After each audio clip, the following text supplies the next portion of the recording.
ہے وہ یہی نعمت ہے، یاد رکھیے کہ وہ اپنے رب کو دیکھیں گے۔ یاد رکھیے ایسے طبقے، ایسے فرقے، ایسے گروہ مسلمانوں میں گزرے جنہوں نے اللہ کے دیدار کا انکار کیا۔ اللہ کا ادراک کوئی نہیں کر سکتا ہے، اور ہم اللہ کے دیدار کی بات کر رہے ہیں۔ دیدار مطلب دیکھنا، ادراک مطلب گھیرنا۔ جو شخص اللہ کے دیدار کا دنیا میں منکر ہے، وہ چاہے کوئی بھی ہو، پکا کافر ہے۔ اللہ کا دیدار ہم دنیا میں کیوں نہیں کر سکتے؟ رسول اللہ صلی اللہ علیہ وسلم نے فرمایا، بے شک اللہ تعالیٰ سوتا نہیں ہے اور نہ سونا اس کی شان کے لائق ہے۔ وہ میزان کے پلڑوں کو جھکاتا ہے اور اٹھاتا ہے۔ رات کے اعمال دن کے اعمال سے پہلے اور دن کے اعمال رات سے پہلے اس کے سامنے پیش کر دیے جاتے ہیں۔ اس کا جو ہے پردہ نور ہے، اور اس پردے کو کھول دے تو اس کے چہرے کے نور جہاں تک پہنچیں گا اس کی مخلوق کو جلا ڈالیں گا۔ کیا فرمانے نبی کریم صلی اللہ علیہ وسلم، تم میں سے کوئی بھی شخص اللہ تعالیٰ کا دیدار نہیں کر سکتا حتیٰ کہ اس کو موت آ جائے۔ تو اہل سنت والجماعت میں اس مسئلے میں کوئی اختلاف نہیں ہے کہ اللہ کا دیدار روز قیامت مومن کرنے والے ہیں، اور ہمیں بھی یہی عقیدہ رکھنا چاہیے۔ اس کے برعکس کسی قسم کا عقیدے میں فسق اور فجور اور گڑبڑ ہم نے نہیں کرنا چاہیے۔ اس معاملے میں محتاط اور احتیاط کرنا چاہیے۔ بسم اللہ الرحمن الرحیم، الحمد للہ رب العالمین، والصلاة والسلام علی رسولہ الکریم وعلی آلہ وصحبہ اجمعین۔ رب اشرح لی صدری ویسر لی امری واحلل عقدۃ من لسانی یفقہوا قولی۔ وقال عز وجل فی القرآن المجید، اعوذ باللہ من الشیطان الرجیم، بسم اللہ الرحمن الرحیم، وجوہ یومئذ ناظرہ الی ربها ناظرہ۔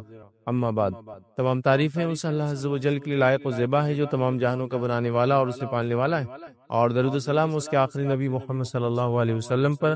میں آپ سب کا استقبال اسلامی طرز سے کرتا ہوں۔ السلام علیکم ورحمۃ اللہ وبرکاتہ۔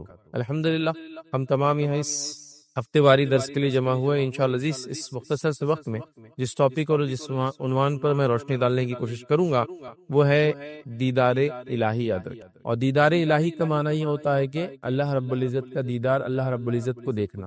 اور یہ عنوان ایک ایسا عنوان ہے، یاد رکھیے، دیدار الہی، جس کی اہمیت یہ ہے کہ آخرت میں جب انسان جنت میں چلا جائے گا تو سب سے عظیم نعمت جو اس کو ملیں گی، یاد رکھیے آج اس عظیم نعمت کے تعلق سے یہ درس مطلب سب سے بڑی نعمت ہے۔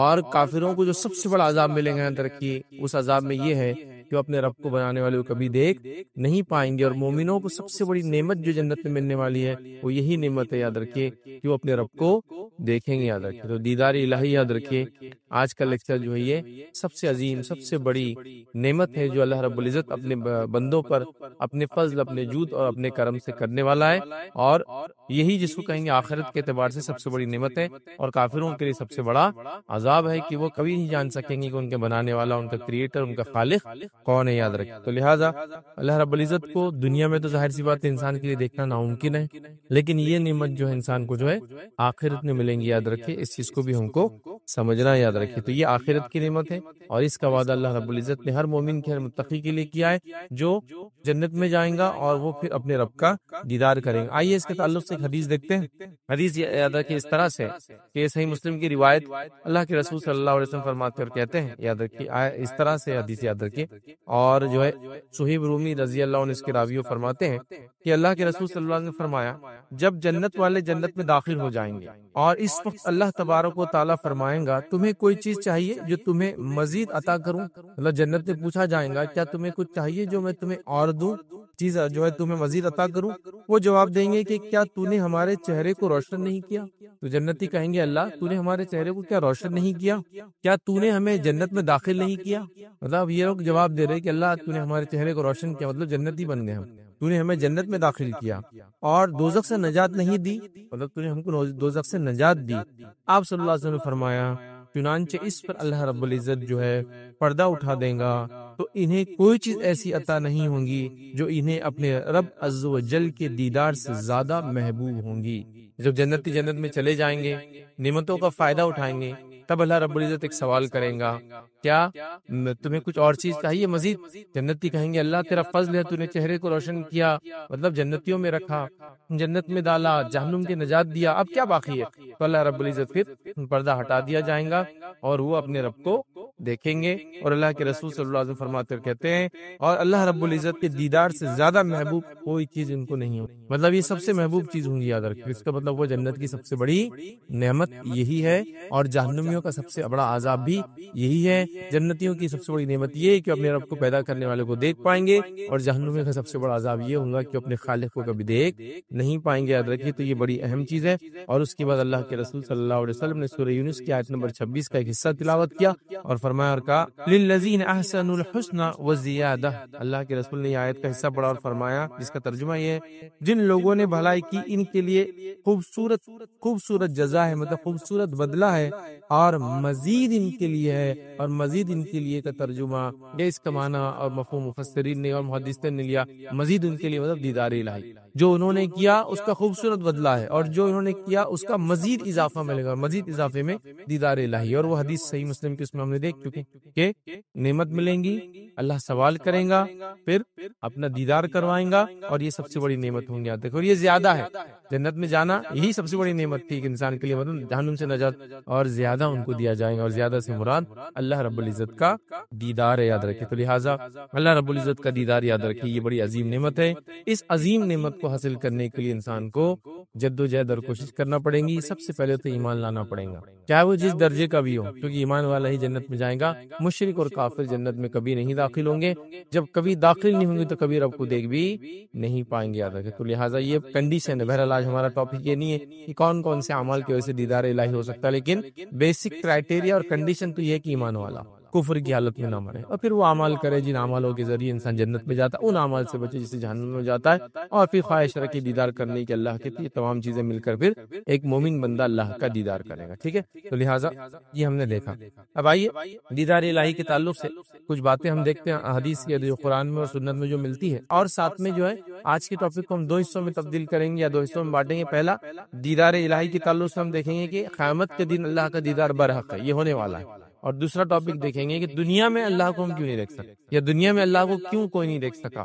ٹھیک ہے، یہ دونوں باتوں کو ایک ساتھ لیں گے تاکہ ساری کلیریفیکیشن ایک ساتھ ہو جاتی ہے. تو آئیے سب سے پہلے دیدار الہی، اللہ کا دیدار حق ہے. یہ بات میں اس لیے کہہ رہا ہوں کہ ایسے طبقے، ایسے فرقے، ایسے گروہ مسلمانوں میں گزرے جنہوں نے اللہ کے دیدار کا انکار کیا، جس میں سب سے پہلے جو ہے معتزلہ. ٹھیک ہے، یہ وہ فرقہ تھا یاد رکھے جنہوں نے دیدار الہی کا انکار کیا، اور قرآن کو سنت کے بغیر یا منمانی تشریحات سے انہوں نے قبول کیا. اور یہ فرقہ عروج پہ تھا، خاص طور سے جب امام احمد بن حنبل رحمہ اللہ حیات تھے، اور ان کے حیات میں یہ سیاسی طاقت بن گیا تھا، کیونکہ اس زمانے کا جو خلیفہ تھا اس نے جو ہے اہل سنت والجماعت کو چھوڑ کر یاد رکھی اسی فرقے میں ہو جا کر شامل ہو گیا تھا. حالانکہ فرقہ اس سے پہلے موجود تھا، لیکن ابھی صرف کتابوں کی شکل میں، تحریری شکل میں، تقریری شکل میں اپنی تحریک کو پھیلا رہے تھے، لیکن ابھی ان کو پولیٹیکل طاقت نہیں ملی تھی. یاد رکھے، اور جب یہ کام تب بھی کر رہے تھے جب امام شافعی موجود تھے. یاد رکھے امام شافعی رحمہ اللہ نے ان کے خلاف پورا محاذ کھڑا کر دیا تھا، اور ان کے خلاف بات کرتے تھے. اسی کے اس میں امام شافعی کو جو ہے نظر بند کر دیا گیا، مطلب جیل میں تو نہیں ڈالا گیا، لیکن ہوتا ہے نا ایک گھر میں لے جا کر رکھ دینا، اور اس گھر سے آپ باہر نہیں نکل سکتے، کیونکہ امام شافعی کرتے. حالانکہ ابھی یہ پولیٹیکلی طاقت میں نہیں آیا تھا فرقہ، ابھی صرف یہ اپنی تحریکوں کو پھیل، لیکن یہ انفلوئنشل ہو چکے تھے، منسٹر لیول تک وغیرہ جا چکے تھے. تو لہٰذا امام شافعی کو بھی ان کی تکلیفوں کا سامنا کرنا پڑا. اسی کے اس میں سلسلے میں آپ کو جو ہے حجاز سے نکال کر جو ہے بغداد بھیج دیا گیا. کہا خلیفہ نے کہا بلا لو ان کو یہاں، کیونکہ کمپلین کی گئی وغیرہ وغیرہ کی یہ عجیب و غریب باتیں پھیلاتے ہیں نعوذ باللہ، حالانکہ حق کی بات کر، کتاب و سنت کی بات کرے. اور اسی سلسلے میں ان کا پہلی بار بغداد آنا ہوا، اور امام احمد بن حنبل سے ان کی ملاقات بھی یاد رکھی، اور امام احمد بن حنبل نے ان کی شاگردی اختیار کی، ان سے علم حاصل کیا، ساری چیزیں. پھر بعد میں امام احمد بن حنبل کے زمانے میں یہ فرقہ پولیٹیکل طاقت بن گیا، اور یہ حکومت کا عقیدہ یہی ہو گیا. بہرحال تو وہ بھی گروہ اس میں شامل ہے جنہوں نے کہا کہ اللہ کا دیدار نہ دنیا ممکن ہے نہ آخرت ممکن، اور عجیب و غریب دلائل، لیکن اللہ کا دیدار برحق ہے، کیونکہ یہ واضح دلائل سے، اور خاص طور سے بخاری اور مسلم کی روایت ثابت ہے جس کے اندر کسی امت کی کسی طبقے کو انکار نہیں. انہوں نے بھی انکار کیا، لیکن تعویلات کی ان باتوں منمانی تشریحات کی. بہرحال یہ چیز ثابت ہے، تو لہٰذا ہم کو عقیدہ رکھنا چاہیے. آئیے چند بات کے چند دلائل دیکھتے ہیں کہ دیدار الہی، اللہ کا دیدار کیسے حق ہے. پہلی دلیل اس کے لیے ہم دیکھیں گے اللہ رب العزت کا فرمان کہ اللہ کو لوگ دیکھیں گے. اللہ سبحانہ تعالیٰ فرماتا ہے، کہتا ہے سورہ قیامت سورہ نمبر 75 اور اس کی آیت نمبر 22 اور 23 میں اللہ فرماتا ہے، کہتا ہے وجوہ یومئذ ناظرہ الی ربہا ناظرہ. اللہ فرماتا اور کہتا ہے اس روز جنتیوں کے چہرے جو ہے شگفتہ، تر و تازہ ہوں گے اور با رونق ہوں گے. اللہ فرماتا کہتا ہے با رونق ہوں گے اور دیدار الہی سے مشرف ہوں گے. یہ اس دن مومنوں کے چہرے ایک دم جس کو ہم کہتے ہیں تر و تازہ ہوں گے، اور تر و تازہ کے ساتھ ساتھ یاد رکھیے رونق دار ہوں گے، اور وہ اللہ رب العزت فرماتا ہے دیدار الہی سے مشرف ہوں گے۔ تو یہ قرآن کی یاد رکھیے دلیل ہے کہ مومن اللہ کا دیدار کریں گے، یاد رکھیے۔ اسی کے ساتھ ساتھ یاد رکھیے صحیح بخاری کی روایت ہے، یہ بھی ایک دلیل ہے، جس میں عدی بن حاتم رضی اللہ عنہ یاد رکھیے یہ کہتے ہیں کہ نبی اکرم صلی اللہ علیہ وسلم فرمایا کہا کہ آپ سب سے عنقریب اللہ تعالیٰ سے ہم کلام ہونے والے ہیں، اس طرح کہ آپ کے اور اللہ کے درمیان کوئی ترجمان یا حجاب نہیں ہوگا، یاد رکھیں۔ مطلب نبی اکرم صلی اللہ علیہ وسلم کہہ رہے ہیں کہ سب سے زیادہ جو ہے قریب جو ہے اللہ کے میں رہوں گا، اور جب اللہ سے ہم بات کریں گے تو کوئی ترجمان ہمارے بیچ میں نہیں ہوگا، یاد رکھیں۔ تو یہ ایک دلیل ہے کہ اللہ رب العزت کو ایک مومن بندہ دیکھنے والا ہے، یاد رکھیں۔ اسی طرح یاد رکھیے اللہ کو ہم جو ہے دیدار کریں گے، اور یہ دیدار ہم کو نصیب ہوں گا، مومنوں کو نصیب ہوں گا، اس کے لیے تو بہرحال دعا کرنی چاہیے۔ اس کی ایک اور دلیل یہ ہے، یاد رکھیے جو بخاری کی روایت ہے، صحابہ فرماتے اور کہتے ہیں کہ نبی اکرم صلی اللہ علیہ وسلم نے فرمایا اور کہا کہ ہم نبی اکرم صلی اللہ علیہ وسلم کی مجلس میں جو بیٹھے تھے کہ اچانک آپ نے 14ویں کے چاند کی جانب دیکھا، مطلب شام کا وقت تھا، صحابہ نبی اکرم صلی اللہ علیہ وسلم کے اطراف بیٹھے تھے، اور 14ویں کا چاند 14 کا جو مون ہوتا ہے آپ دیکھتے ہیں بہت چمکدار ہوتا ہے، اور 14ویں کا چاند اس لیے زیادہ سب سے چمکدار ہوتا ہے کیونکہ یہ سب سے بڑا ہوتا ہے سائز میں، چاند چونکہ 28 دن کی سائیکل میں چلتا ہے، تو 14th ڈے یہ سب سے زیادہ برائٹ ہوتا ہے، اتنا برائٹ کہ آج تک ہم کو یہ چیز کا کچھ علم نہیں، سمجھ میں بھی نہیں آتا، کیونکہ لائٹیں ہونے کی وجہ سے یہ سب ختم ہو گیا۔ لیکن جس زمانے میں لائٹیں نہیں تھی تو اس وقت تو 14ویں کے چاند کا لوگ انتظار کرتے سفر کرنے کے لیے، کیونکہ پھر رات میں بھی سفر کر سکتے تھے، اتنا روشن ہوتا ہے کہ ایک مطلب آپ چل سکتے، چیزوں کو دیکھ سکتے، مطلب کلیئر نہیں بٹ سب چیزیں آپ کو نظر آ سکتی، اتنا اچھا کلیئر ہوتا ہے۔ تو لہٰذا 14ویں کا چاند تھا، صحابہ نبی اکرم صلی اللہ علیہ وسلم کے طرف بیٹھے تھے، تو آپ نے 14ویں کی چاند کی طرف دیکھ کر آپ نے فرمایا آپ اپنے رب کو اسی طرح دیکھیں گے، صحابہ سے کہہ رہے کہ تم اپنے رب کو اسی طرح دیکھو گے جس طرح یہ چاند دیکھ رہے ہو، مطلب تم لوگ اللہ تعالیٰ کو ویسے ہی دیکھو گے جس طرح سے چاند کو دیکھ رہے ہیں، اور رب تعالیٰ کو دیکھنے میں کوئی مشکل نہیں ہو، اور اللہ تعالیٰ کو دیکھنے میں تم لوگوں کو کوئی مشکل نہیں ہوں گی۔ اگر آپ نماز عصر اور نماز فجر کو وقت پر ادا کرنے کی استطاعت پاتے ہیں تو ایسا کرتے رہیں۔ مطلب 14ویں کا چاند ہے، صحابہ موجود ہے، نبی کریم صلی اللہ علیہ وسلم فرما رہے ہیں جس طرح سے تم 14ویں کی چاند کو دیکھتے ہو اسی طرح اپنے رب کو روز قیامت دیکھو گے۔ اور اس کے لیے جو چیز کرنا ہے وہ ایک بات بھی اس کے اندر آ رہی ہے، کہا اگر نماز عصر نماز فجر کو وقت پر ادا کرنے کی استطاعت پاتے ہو تو ایسا کرتے رہنا۔ دیدار الہی کی بات ہو رہی ہے اور عصر اور فجر کی بات کی جا رہی ہے۔ اس سے علماء لکھتے ہیں کہ عصر اور فجر کی نماز جو پڑھے گا ریگولرلی وہ دیدار الہی کرے گا، یا ایک سبب ہے یہ دیدار الہی کا۔ آپ کو یہ کہیں گے باقی 3 نمازوں کا کیا؟ 5 ہے نا ٹوٹل نماز۔ دیکھیے جو ان 2 کی پابندی کر لے باقی 3 ان کے لیے آسان ہے، جو ان 2 کی پابندی نہیں کر پائے باقی 3 بھی ان کے لیے مشکل ہو جاتی ہے۔ یہ ایک دم بالکل عام بات، کیونکہ ایسی نمازیں یاد رکھیں بڑی مشقت ہوتی ہے۔ فجر کی نماز آدمی رات میں سویا ہے، اٹھنا دل نہیں بولتا۔ عصر کی نماز عموماً لوگ دوپہر میں آرام کرتے ہیں، اس کا جانا جان پہ آتا ہے، اس لیے ان 2 نمازوں کا خاص طور سے تذکرہ کیا گیا، اور عصر کی نماز کے تعلق سے بہت ساری باتیں آتی ہیں، اس طرح فجر کے تعلق سے بہت ساری بات۔ عصر کو صلاۃ وسطیٰ کا بیچ کی نماز کی پابندی قرآن نے حکم دیا کرو، تو لہٰذا اس سے علماء لکھتے ہیں کہ ان 2 نمازوں کی پابندی کرنے والا اللہ کا دیدار کرے۔ تو اللہ کا دیدار تم کرو گے کیسے کرو گے؟ جیسے 14ویں کی چاند کو دیکھتے ہو، اس میں کوئی تکلیف و مشقت نہیں، تو ویسے ہی تم اللہ رب العزت کا بھی دیدار کرو گے۔ نبی اکرم صلی اللہ علیہ وسلم نے اس بات کو واضح اس روایت کے اندر کر دیا۔ اب ایک بات یاد رکھی وہ آتی ہے جو لوگ دلائل کے طور پہ پیش بھی کرتے ہیں، اس بات کو یاد رکھیں، اہل سنت والجماعت میں سے نہیں لیکن دیگر لوگ بھی کرتے ہیں، کبھی کنفیوژن ہوتا ہے قرآن کو جب ہم پڑھتے ہیں تو دیکھیں قرآن کی آیت ہے جو سورہ انعام سورہ نمبر 6 سورہ نمبر 6 آیت نمبر 103 103 ہے، اللہ فرماتا اور کہتا ہے لا تدرک الابصار وهو يدرك الابصار وهو اللطیف الخبیر۔ یہ آیت یاد رکھیے بہت سے لوگ پیش بھی کرتے ہیں جو قرآن کو یا سنت کو ایک ساتھ نہیں سمجھتے ہیں، منمانی کر کے سمجھنے کی کوشش کرتے ہیں، تو وہ لوگ یہ آیت پیش کرتے ہیں کہ اللہ فرماتا لا تدرک الابصار، کیا ہے اس کا ترجمہ؟ اسے نگاہیں نہیں پاتی اور وہ سب کو نگاہوں کو پاتا ہے، مطلب اللہ کو کوئی نہیں دیکھ سکتا اور وہ سب کو دیکھ رہا ہے، یہ اس کا عام ترجمہ۔ تو وہ لوگ لا کے اس کو پیش کرتے ہیں، لیکن یاد رکھیے یہاں جو بات ہو رہی ہے یہ بات بالکل درست ہے کہ اللہ کا ادراک کوئی نہیں کر سکتا، اور ہم اللہ کے دیدار کی بات کر رہے ہیں۔ دیدار مطلب دیکھنا، ادراک مطلب گھیرنا۔ مطلب کیا ہوا جو ہم بات کر رہے ہیں کہ اللہ کا دیدار ہم کریں گے کیسے؟ جیسے 14ویں کی چاند کو کرتے ہو، ٹھیک ہے، تو 14ویں کی چاند کو ہم دیکھ سکتے ہیں، دیدار کر سکتے ہیں، اس کا ادراک کر سکتے ہیں، اس کو گھیر سکتے نہیں۔ چاند کتنا بڑا ہے آپ کو بتائے، ادراک میں کتنا بڑا ہے وہ آئیں گا، کتنا چوڑا ہے، لیکن ہم وہ سب نہیں دیکھ سکتے. خالی کیا کر سکتے, اس کو یہاں سے زمین پہ سے دیکھ سکتے ہیں, دکھتا تو ہے نا, ادراک نہیں کر سکتے اس کا گھیراؤ کتنا بڑا. چاند بہت بڑا ہے, ہم کو تو بالکل اتنا چھوٹا دکھتا ہے, یاد رکھیے. ٹھیک ہے, تو لہٰذا یہاں جو ہم بات کر رہے ہیں یاد رکھیے وہ دیدار کی. پرانی آیت بھی جو بات کری کہ اس کو ادراک کوئی نہیں کر سکتا اور وہ سب کو ادراک کرتا ہے. تو یہ بات بالکل درست ہے, دنیا میں بھی درست ہے کہ اللہ کو ادراک نہیں کر سکتا, اور آخرت میں بھی درست ہے اللہ کا ادراک کوئی نہیں کر سکتا ہے. لیکن دنیا میں اگر اللہ کا دیدار کوئی نہیں کر سکتا, لیکن آخرت میں دیدار کریں گے. ادراک نہ دنیا میں ہوگا نہ آخرت میں ہوگا, لیکن دیدار دنیا میں نہیں ہوگا, مومنوں کو آخرت میں ہوگا, صرف یاد رکھیں. تو یہ آیت کو اس معنی میں لے. پھر آگے اللہ وہو اللطیف الخبیر, اور وہ نہایت باریک ہے اور خبر رکھنے والا ہے.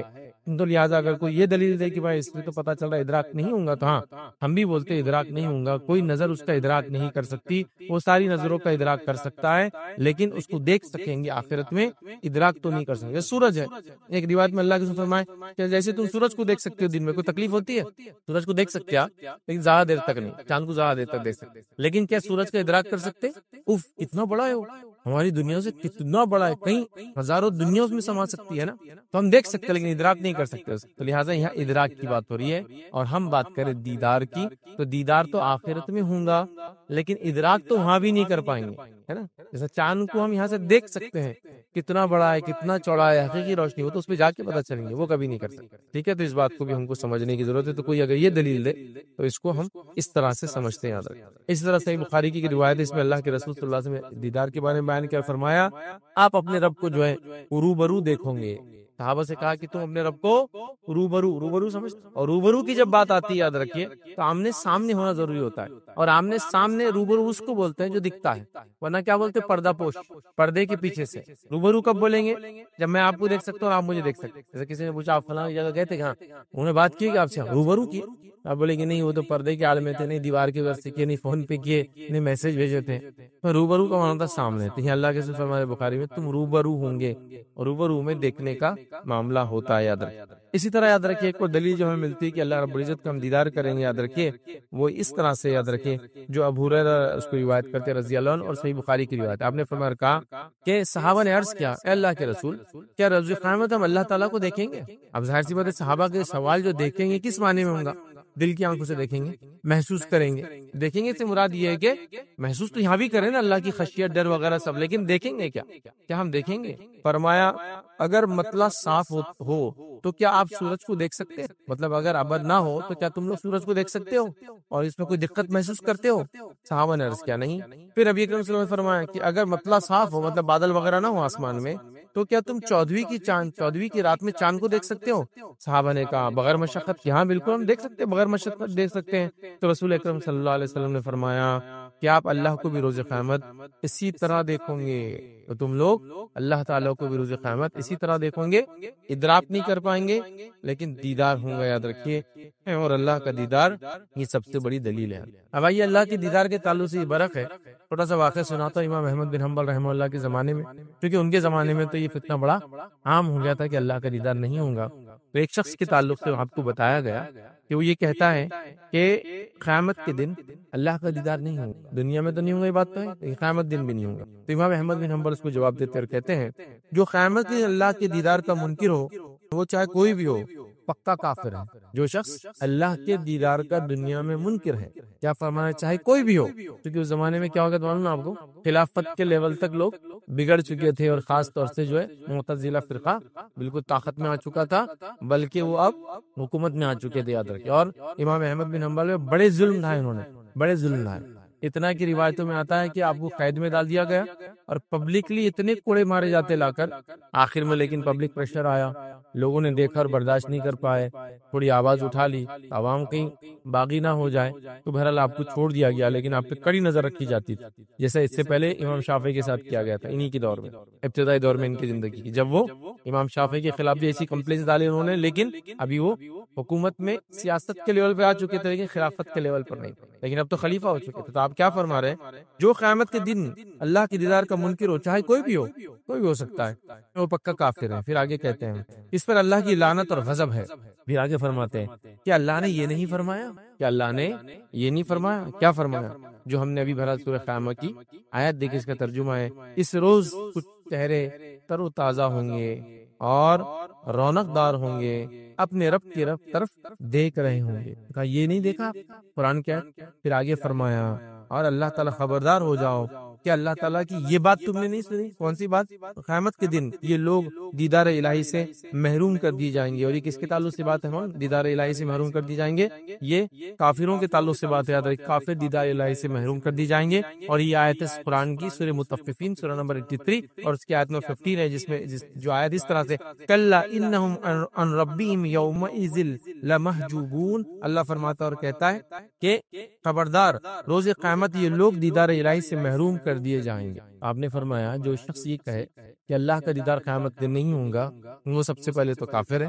پھر فرمایا اللہ کی لعنت اس پہ ہو، اللہ کا غضب اس پہ ہو۔ کیا اس نے یہ نہیں پڑھا کہ اللہ کو وہ لوگ دیکھیں گے مومن لوگ؟ اور کیا اس نے یہ نہیں پڑھا کہ کافر اللہ کا دیدار نہیں کر پائیں گے؟ قرآن کی آیت تو کافر اللہ کا دیدار نہیں کریں گے، مومن اللہ کا دیدار کریں گے۔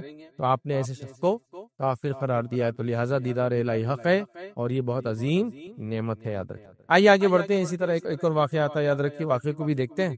ایک گروہ کہا کرتا تھا کہ فرمان باری تعالیٰ مطلب اللہ تعالیٰ کا جو حکم ہے، جو ہم نے ابھی دیکھا کہ کچھ روز اس دن کرو تازہ ہوں گے، اپنے رب کی طرف دیکھ رہے ہوں گے، اس کے بارے میں وہ کہتے تھے اپنے رب کی طرف دیکھ رہے ہوں گے، یہ صرف جو ہے ثواب مراد ہے۔ ثواب مراد ہے مطلب وہ ان کو اجر ملے گا اس کا، دیکھ رہے ہوں گے کہ ہاں یہ مراد ہے۔ میں نے امام مالک رحمۃ اللہ علیہ کو فرماتے ہوئے سنا۔ اب یہ کہہ رہے کچھ لوگوں کا یہ عقیدہ، لیکن امام مالک کیا کہتے تھے وہ ریپیٹ کرے۔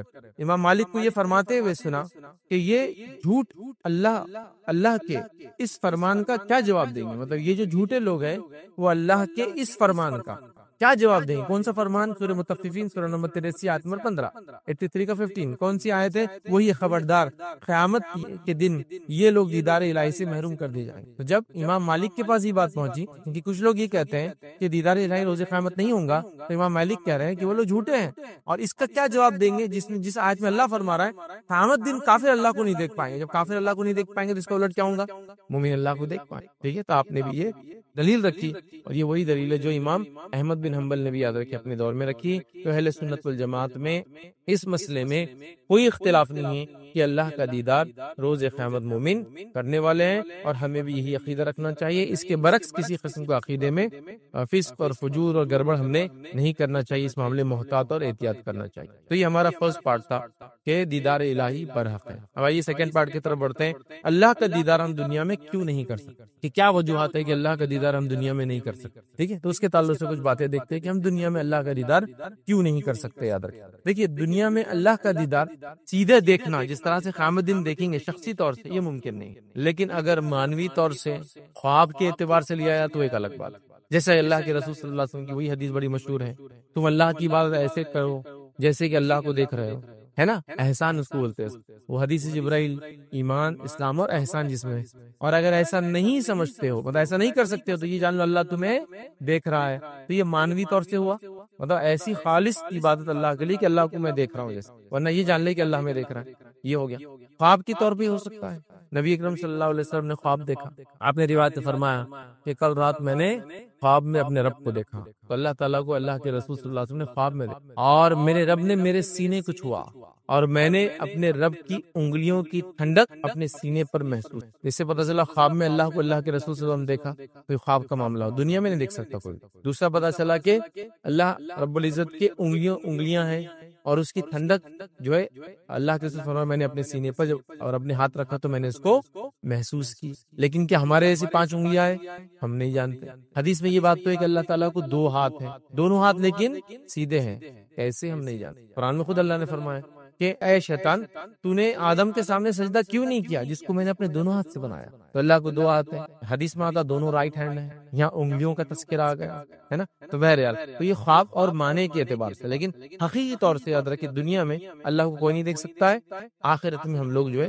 دیکھیں گے لیکن ادراک نہیں کر پائیں گے، لیکن دیدار ضرور اللہ رب العزت کا ہونے والا ہے، یاد رکھیں مومنوں کا۔ اب دنیا میں کیوں نہیں دیکھ پائیں گے، اسی کچھ وجوہات میں آپ کے سامنے رکھتا ہوں یا کچھ باتیں رکھتا ہوں۔ سب سے پہلی چیز تو یاد رکھیں اللہ کے نبی موسیٰ علیہ السلام یہ وہ برگزیدہ نبی یاد رکھیں جن کو اللہ تعالیٰ نے جو وحی دی اس کے اندر کسی فرشتے کو نہیں بھیجا.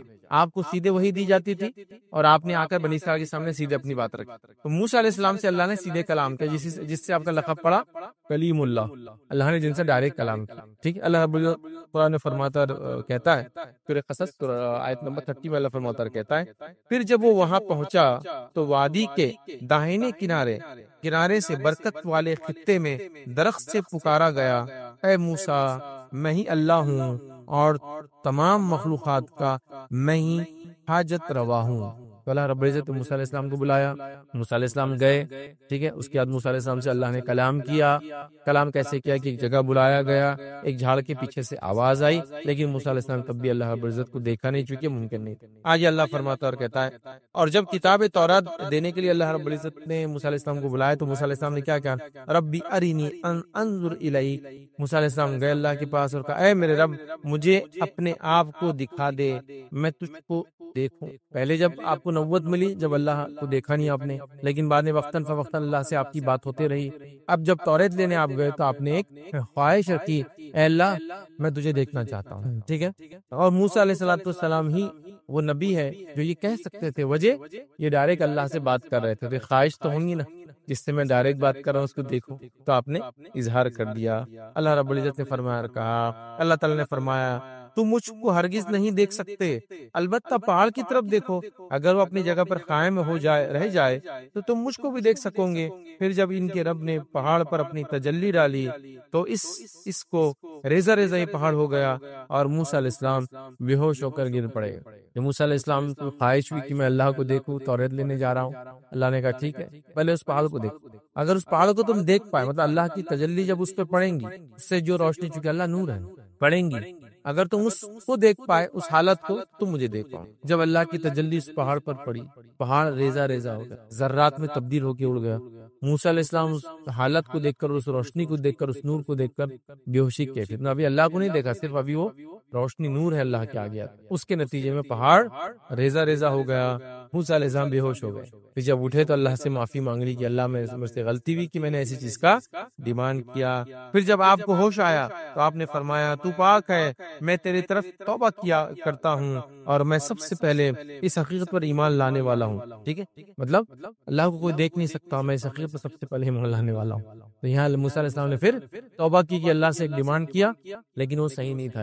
اسی طرح یاد رکھیں بنی اسرائیل نے کھلا موسیٰ علیہ السلام کو کہا, جب تک ہم اللہ کو دیکھیں گے نہیں ہم توریت نہیں مانیں گے. تو اللہ نے پھٹکار لگائی, یہ دنیا میں یہ نہیں ہو سکتا. دیکھیے قرآن میں اللہ رب العزت نے کیا فرمایا, سورہ بقرہ کی آیت ہے, اور جب تم نے کہا اے موسیٰ ہم تمہارا یقین نہیں کریں گے جب تک ہم اللہ کو سامنے نہ دیکھ لیں, تو تم کو بجلی نے پکڑ لیا اور تم دیکھ رہے تھے. تو اللہ نے سزا دی, سزا کے مستحق بنے. دنیا میں ڈیمانڈ کرنے کے نتیجے میں بجلی آئی, بجلی کی سزا ملی, ہلاک ہو گئے. کیونکہ اللہ کو دیکھنا تو موسیٰ علیہ السلام کے لیے پاسبل نہیں تھا, یہ ڈیمانڈ کر دی ہم ان کو دیکھنا, تو اللہ نے ان کو سزا دیا. دنیا میں کوئی دیکھ نہیں سکتا, ایسی خواہش رکھنا بھی درست نہیں ہے. موسیٰ علیہ السلام نے کی, توبہ کرنا پڑا, قوم نے کی, سزا بھگتنا پڑا. تو ہم کو اس سے پتا چلا دیدار الہی دنیا میں پاسبل نہیں ہے, یاد رکھیے. ٹھیک ہے, اسی طرح جو ہے صحابہ میں سے ایک صحابی سے روایت کرتے ہوئے خبر دی کہ آپ صلی اللہ علیہ وسلم نے فرمایا, اس بات کو اچھی طرح جان لو کہ تم میں سے کوئی بھی اپنے رب کو نہیں دیکھ سکیں گا حتیٰ کہ اس سے موت آ جائے.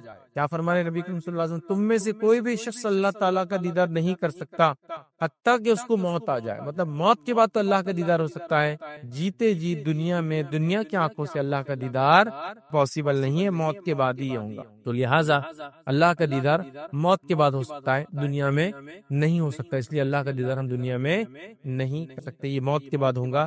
مطلب موت کے بعد کی زندگی ہے, اس میں جو حالات ہوں گے اس حالات میں ہم ادراک تو نہیں دیکھ پائیں گے, یاد رکھیں دنیا میں ہم دیکھ نہیں سکتے. آئیے ایک اور روایت یاد رکھیں, ابو ذر غفاری رضی اللہ عنہ فرماتے ہوئے بیان کرتے ہیں کہ میں نے رسول اللہ صلی اللہ علیہ وسلم کیا پوچھا کہ آپ نے اپنے رب کو دیکھا ہے, کیا آپ نے اپنے رب کو دیکھا ہے, مطلب معراج میں آپ گئے تھے, کیا آپ نے اپنے رب کو دیکھا ہے؟ تو جواب دیا اللہ کے رسول صلی اللہ علیہ وسلم نے, وہ نور ہے, میں اسے کہاں دیکھوں, مطلب وہ روشنی نور ہے, میں اسے کہاں دیکھوں, مطلب میں اسے کیسے دیکھ سکتا. نبی اکرم صلی اللہ علیہ وسلم دنیا سے گئے تھے, آسمانوں کا سفر کیا معراج میں, واپس آئے, لیکن ابھی حدیث میں کیا ہے, جب تک کہ موت نہ آ جائے کوئی دیکھ نہیں سکتا ہے. وہ مرحلے سے چونکہ کوئی گزرا نہیں ہے تو ظاہر سی بات ہے وہ دیکھ نہیں سکتا ہے. تو اللہ کے رسول صلی اللہ علیہ وسلم نے معراج میں اللہ کو نہیں دیکھا. جس کو دیکھا جو بات ہوتی ہے قرآن میں سورہ نجم میں جو بات ہے، یاد رکھے لوگ اسی دلیل لے سکتے ہیں. سورہ نجم میں وہ بات ہے کہ اللہ کے رسول نے جو دیکھا وہ جبرائیل علیہ السلام کو اپنی اصلی حالت میں دیکھنے کا تذکرہ ہے، اللہ تعالیٰ کو نہیں آتا. ٹھیک ہے، اللہ کے بہت قریب تھے آپ، ایک یا ڈیڑھ کمان کے فاصلے پہ تھے، اللہ کو دیکھا نہیں. جس کو دیکھنے کا تذکرہ ہے وہ جبرائیل علیہ السلام کو اصلی حالت میں جبرائیل علیہ السلام کو اللہ کے رسول نے 2 بار دیکھا ہے. پہلی بار کب دیکھا؟ جب وہی لے کے آئے ہو غفا کے باہر، آپ جب گئے تو آپ نے دیکھا جبرائیل علیہ السلام. کیسے تھے جبرائیل علیہ السلام؟ زمین سے آسمان تک سب بھر گیا تھا، اور آپ کے پر تھے، اور پروں میں سے جو ہے ہیرے اور موتی جھڑ کر نیچے گر رہے تھے. اور حدیث میں آتا ہے کہ آپ کو 600 پر ہے، 600 یاد رکھ. تو فرشتوں کو پر بھی ہوتے یاد رکھ. تو جبرائیل علیہ السلام کو 600 مطلب نہیں، مختلف فرشتوں کو مختلف پر ہوتے ہوں گے، لیکن جبرائیل علیہ السلام کو تو 600 پر یاد رکھ. ٹھیک ہے، اور جسامت کے اعتبار سے ایسے کہ زمین و آسمان میں سب کچھ بھر گیا. اب آپ پہاڑ پہ کھڑے تو آپ کتنا دیکھ سکتے ہو، ہورائزن سب بھر گیا تھا آپ کے، اتنا میسو آپ کا سائز ہے. بہرحال تو یہاں جو آپ نے فرمایا میں کیسے دیکھ سکتا ہوں، وہ تو نور ہے. اسی طرح ابو موسیٰ اشعری رضی اللہ عنہ روایت کرتے ہیں کہ انہوں نے کہا کہ رسول اللہ صلی اللہ علیہ وسلم ہمارے درمیان کھڑے ہوئے تھے اور 5 باتوں پر مشتمل خطبہ دے رہے تھے. وہ فرما رہے ہیں کہ اللہ کے رسول صلی اللہ علیہ وسلم میں کھڑے تھے اور 5 باتوں پر مشتمل ایک خطبہ دے رہے تھے، خطاب کر رہے تھے. کیا خطاب کیا آپ نے؟ تو آپ نے یہ خطاب کیا، حدیث میں الفاظ: بے شک اللہ تعالیٰ سوتا نہیں ہے اور نہ سونا اس کی شان کے لائق ہے. اللہ تعالیٰ سوتا نہیں، یہ خطبے میں آپ بیان کر. وہ میزان کے پلڑوں کو جھکاتا ہے اور اٹھاتا ہے. وہ میزان کے پلڑوں کو جھکاتا ہے اور اٹھاتا ہے، مطلب انسان عمل کرے گا تو جھکتے ہے اور اٹھاتا ہے. جھکاتا اٹھاتا ہے اس سے مراد کیا ہوگا؟ وہ انسانوں کو توفیق دیتا ہے کہ اچھا عمل کرے، اسے پلڑے بھاری ہو جاتے ہیں. اٹھاتا ہے اور جھکاتا ہے، یہ اس کا معنی ہوا. رات کے اعمال دن کے اعمال سے پہلے اور دن کے اعمال رات سے پہلے اس کے سامنے پیش کر دیے جاتے ہیں. اس کا جو ہے پردہ نور ہے، اس کا پردہ نور ہے، اور اس پردے کو کھول دے تو اس کے چہرے کے نور جہاں تک پہنچیں گا اس کی مخلوق کو جلا ڈالیں گا. اس لیے اللہ کا دیدار دنیا میں نہیں کر سکتا کہ اللہ کا نور جہاں تک پہنچیں گا، مخلوقات جہاں تک دیکھ پائیں گی وہاں تک سب چیز جل جائیں گی. جس کی مثال وہ پہاڑ ہے جو موسیٰ علیہ السلام کے واقعے میں جل گیا. اب اس پہاڑ کے تعلق سے تھوڑا سا ایک بات بتا دوں آپ کو کہ بہت سے لوگ یہ ان کا کہنا اور ماننا ہے کہ وہ جو پہاڑ جو جلا تھا اسی سے کیا بنا معلوم آپ کو؟ سورما. یہ بہت کامن ہے کہ وہ پہاڑ جل گیا تھا تو اس سے پھول بنا، سورما بنا جو ہم آنکھوں میں لگاتے. تو اللہ تعالیٰ کو دنیا میں کیوں نہیں دیکھ سکتے ہم لوگ؟ اس لیے کہ اللہ تعالیٰ جہاں تک مخلوق دیکھ پائیں گی سب جل جائیں گی. کیا فرمایا آپ نے؟ اور اگر اللہ پردہ کھول دے تو اس کے چہرے کے نور جہاں تک اس کی نگاہیں پہنچیں گی اس کی مخلوقات جل جائیں. تو جہاں تک اللہ کی نگاہ پہنچیں گی اس کی مخلوق جل جائیں گی. اس لیے اللہ ایک پردہ ہے، دنیا میں کوئی نہیں دیکھ سکتا ہے. نہ موسیٰ علیہ السلام نے دیکھا، نہ نبی اکرم صلی اللہ علیہ وسلم نے دیکھا، نہ کسی اور نے کبھی اللہ تعالیٰ کو دیکھا. ٹھیک ہے، مومن آخرت میں ہی یہ کام کر پائے. اب آئیے، ایک وجہ پتہ چل گیا ہم کو موت ضروری ہے دیدار کے لیے. دوسری وجہ پتہ چل گئی موت کے ساتھ ساتھ ابھی دنیا میں اس لیے نہیں دیکھ سکتے کہ اللہ کی نظر جہاں تک جائیں گی چیزیں ہلاک اور برباد ہو جائیں گی، ختم ہو جائیں گی. اسی طرح حضرت مسروق رحمۃ اللہ علیہ فرماتے ہیں، کہتے ہیں کہ میں نے عائشہ رضی اللہ عنہا سے عرض کیا، امی جان کہ کیا محمد صلی اللہ علیہ وسلم نے شب معراج میں اللہ کو دیکھا تھا؟ عائشہ رضی اللہ عنہا ہے اور اس ظاہر سے تو امت کی ماں ہے، وہ سوال کر رہے ہیں. تمہاری عائشہ جواب دے رہی ہے، فرما رہی تم نے ایسی بات کہہ دی ہے جس سے میرے جسم کے رونگٹے کھڑے ہو گئے. تم نے ایسی بات کر دی آج میرے سامنے کہ میرے جسم کے رونگٹے کھڑے ہو گئے ہیں. کیا تم ان 3 باتوں سے بے خبر ہو؟ جو شخص بھی تم سے یہ 3 باتیں بیان کرے وہ جھوٹا ہے. خیر وہ 3 باتیں نہیں ہیں، ہم ایک بات ہمارا جو اصل وہ لیں گے، اور وہ یہ ہے کہ جو شخص یہ کہے کہ محمد صلی اللہ علیہ وسلم نے اپنے رب کو دیکھا معراج میں، وہ جھوٹا ہے. کون فرما رہا ہے؟ ماں عائشہ فرما رہی. کون ہے یہ؟ نبی اکرم صلی اللہ علیہ وسلم بیوی ہے، اور بیوی سے تو ہسبینڈ شوہر اپنا کوئی راز نہیں چھپاتا. مطلب اتنی بڑی چیز اگر دیکھی ہوگی تو بیان کر دی جائیں گی. چھپانے والی تو چیز نہیں ہے نا، یہ تو بتانے والی چیز ہے کہ اپنے رب کو میں نے دیکھا، عائشہ میں گیا تھا سفر میں. اور ایسے بہت سارے واقعات میں جس میں بتایا گیا اللہ تعالیٰ نے فلاں کیا، تم سے فلاں کیا، اللہ تم سے محبت کرتا، اللہ تم فلاں کرتا ہے. جیسے کہ مائی خدیجہ کو نبی کرم صلی اللہ علیہ وسلم فرمایا جب آپ کے گھر میں اللہ کے رسول تشریف فرما تھے اور جبرائیل علیہ السلام آپ کے پاس آئے اور آ کر وحی دی. اس کے بعد جبرائیل علیہ السلام نے اللہ کے رسول کو کچھ باتیں کہی. اللہ کے رسول نے خدیجہ سے کہا، خدیجہ جبرائیل آئے ہیں اور وہ تم کو سلام کرتے ہیں، ٹھیک، اور ساتھ میں انہوں نے تمہارے لیے اللہ رب العزت کا سلام لے کر آئے. تو خدیجہ جو ہے وہ ہوگی ایک دم، اور خوش بھی ہوگی، ظاہر سی بات ہے، مطلب خوشی اور غم جیسا ہوتا ہے نا، رونا جس آدمی کے ویسی ہوگی کیفیت. اور جبرائیل علیہ السلام کو تو آپ نے جواب دے دیا اور کہا اللہ کے سلام کا میں کیا جواب دوں، اللہ خود سلام ہے. تو مطلب جس میں ہم یہ کہہ سکتے ہیں کہ آپ کے فضائل میں ایک فضیلت ہے کہ اللہ نے آپ کو سلام بھیجا. ماں خدیجہ کو جبرائیل علیہ السلام نے آپ کو سلام کیا، تو اللہ کے رسول نے فوراً بتا دیا. ٹھیک. تو اللہ کے رسول بتا دیتے. تو مائی عائشہ کو کیوں نہیں بتائیں گے؟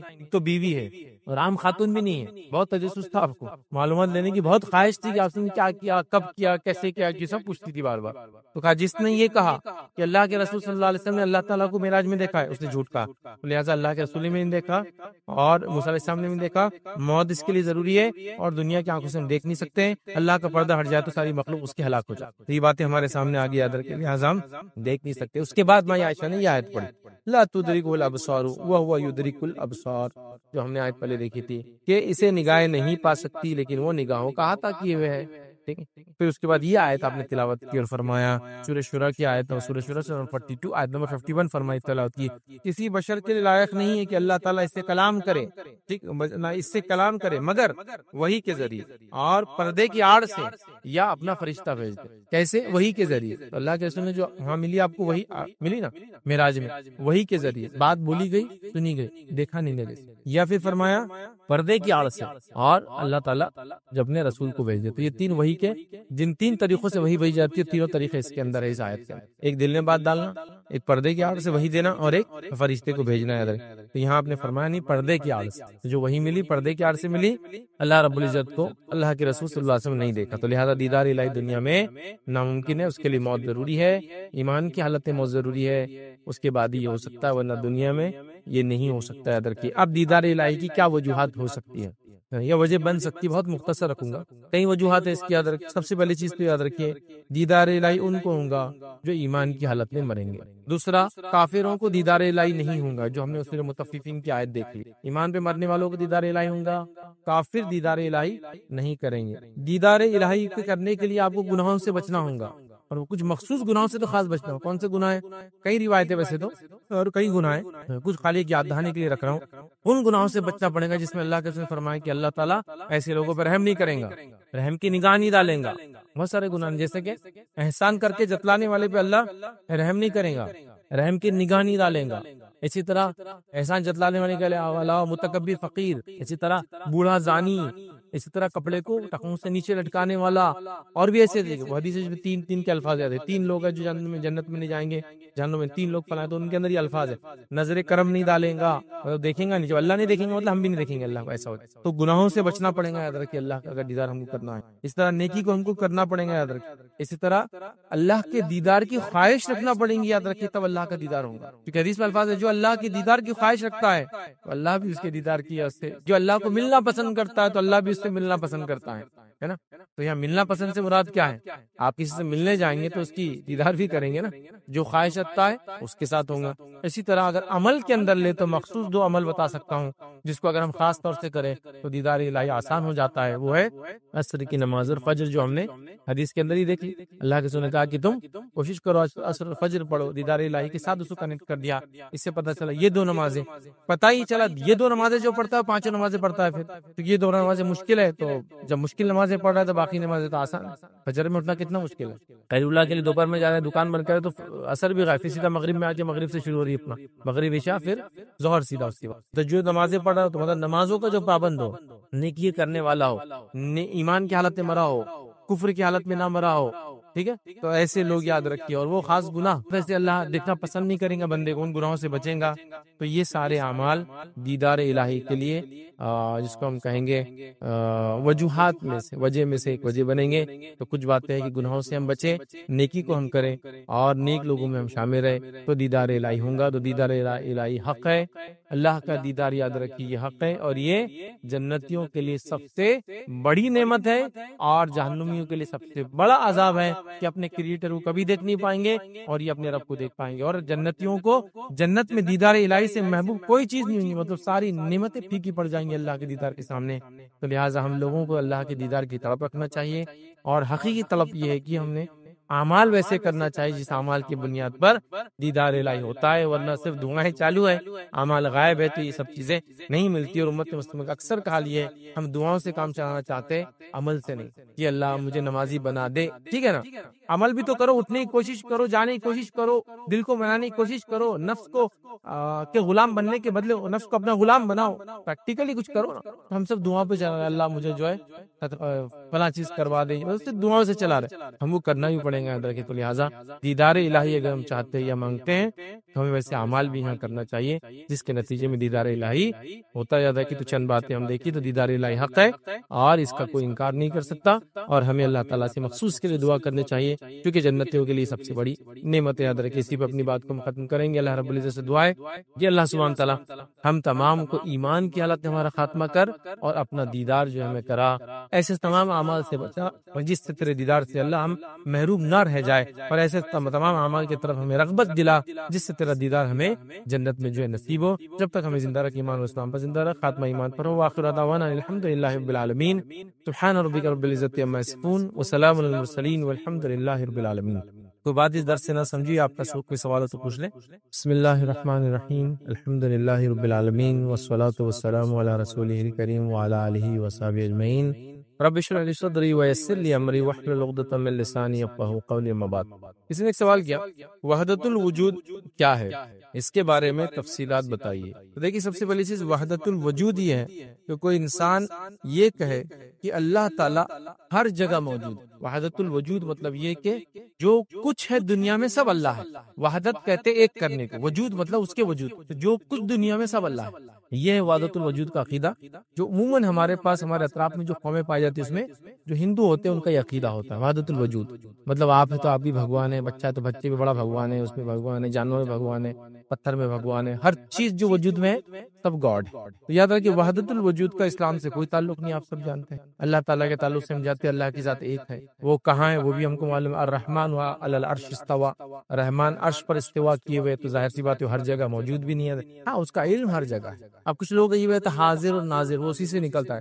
دیکھیے اللہ تعالیٰ کا ناظر ہونا تو صحیح ہے، مطلب ہم کو دیکھتا ہے، ہم اس کو نہیں، وہ ہم کو دیکھتا ہے، لیکن حاضر کیسا ہو سکتا؟ آپ کسی چھوٹے سے گورنمنٹ آفیسر کو حاضر نہیں کر سکتے، کسی اسکول کالج میں جا کے پیون کو اپنے سامنے حاضر نہیں کر سکتے، اللہ کو حاضر کر سکتے۔ ناظر اللہ دیکھنے والا ٹھیک ہے، حاضر نہیں ہے، لیکن ہاں اس کے علم سے اس کو ہر چیز کا پتہ ہے۔ اگر کوئی کہے کہ اللہ کا علم ہر جگہ موجود ہے ٹھیک ہے، لیکن اللہ نہیں یاد رکھے، تو لہٰذا وحدت الوجود کیا ہے؟ ہر چیز اللہ ہے، ہر شے اللہ ہے، ہر جگہ اللہ ہے، ہر جگہ وہ موجود ہے، یاد رکھیے۔ اور اللہ رحم کرے، یہ نان مسلم عقیدے کا اثر مسلمانوں پر بھی ہے، یاد رکھیں۔ اس کے نتیجے میں بہت سارے لوگوں کا آپ دیکھیں گے کہتے ہیں اللہ ہر جگہ ہے۔ میں نے تو ایک چھوٹا سا ایک کلپ تھا جس میں کہیں شاید مناظرہ ہو رہا تھا، انہوں نے اعلان کر دیا ہے کوئی اس مجمع میں اہل حدیث جو آ کے ہم سے سوال کرے، ایک نوجوان چلا گیا اور وہ بیچارے جو عالم صاحب اعلان کرے تھے سوال کر لیا، اس نے کہا کہ آپ نے کہا کہ اللہ تعالیٰ ہر جگہ، تو بولے ہاں، تو کیا اللہ تعالیٰ بولے پیخانے میں بھی؟ تو بولے ہاں، ہر جگہ بولے تو ہر جگہ ہے، جانور میں بھی؟ تو بولے ہاں۔ تو پھر اس نے کہا کہ پھر آپ کے عقیدے میں اور نان مسلم کے عقیدے میں کیا فرق ہے؟ وہ بول رہے جانور ہر چیز میں۔ تو بہرحال انہوں نے کوئی جواب نہیں دیا، تو یہ بہت تعجب خیز بات ہے۔ تو بہرحال یہ وحدت الوجود ہے، مسلمان وحدت الوجود کا قائل نہیں ہو سکتا ہے کیونکہ یہ اسلامی عقیدہ نہیں ہے، نہ اس کی تعلیم نہ قرآن نے دی، نہ سنت نے، نہ اللہ کے رسول صلی اللہ علیہ وسلم نے اور صحابہ نے کبھی ایسا کوئی عقیدہ رکھا کہ اللہ ہر جگہ موجود ہے، ہر جگہ حاضر ہے، اس ٹائپ سے نہیں کیا۔ تو لہٰذا یہ عقیدہ بدعقیدگی ہے، جو اس میں مرے گا یاد رکھیے وہ جہنم میں جائیں گا۔ اللہ تعالیٰ اس تمام قسم کی بدعقیدیوں سے ہماری حفاظت کرے۔ جی اسٹارٹ کر رہے ہیں بچوں کے لیے 2 تاریخ سے اور 15 تاریخ سے، تو اس کے لیے مبارکباد آپ کو۔ اور میں یہ چاہتا ہوں کہ جو اس میں بیسک جو ہے آج کل جو لینگویج پہ کمانڈ ہونا ضروری ہے، چاہے انگلش ہو، مراٹھی، اردو۔ بچہ 9th 10th تک آ جا رہا، اور اس کو جو ہے تو اسکول میں جب برابر تعلیم نہیں ہونے سے وہ جو ہے تو مراٹھی بھی نہیں آ رہی برابر، نہ اردو آ رہی اس کو، اور انگلش میڈیم میں تو کئی اسکول ایسے ہیں تو انگلش بھی اس میں نہیں آ سک رہی اس کو، تو پھر پورا فاؤنڈیشن جو ہے تو اسکول پہ ڈیپینڈ رہتا ہے۔ جب 11 12 میں آگے جاتے ہیں تو وہ ٹیچرز بھی بلیم کرتے کہ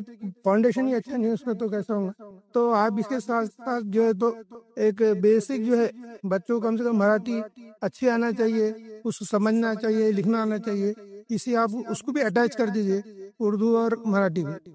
میں نے سوال کیا کہ جو ہم لوگ انسٹیٹیوٹ کھول رہے ہیں تو اس میں بیسک لینگویج کا بھی کریں، تو دیکھیے میں لینگویج کے لیے ہم نے خاص طور سے اس میں پروویژن کیا ہے، ایک ٹیچر ہی اس میں اپوائنٹ کیا ہے جو لینگویج پڑھائیں گا، کیونکہ ظاہر سی بات ہے بچہ کوئی بھی اسٹریم سے آیا ہوا ابھی انٹرویو کے لیے جا رہا ہے، جاب کے لیے اورینٹیڈ کورس کر رہے ہیں، تو انٹرویوز میں انگلش بہت ضروری ہے۔ ہم نے ایک لینگویج کو تو اس میں کور کرنے کی کوشش کی کہ انگلش ہم پڑھائیں گے، لیکن مسئلہ یہ ہے کہ بچے اس پہ دھیان نہیں دیتے۔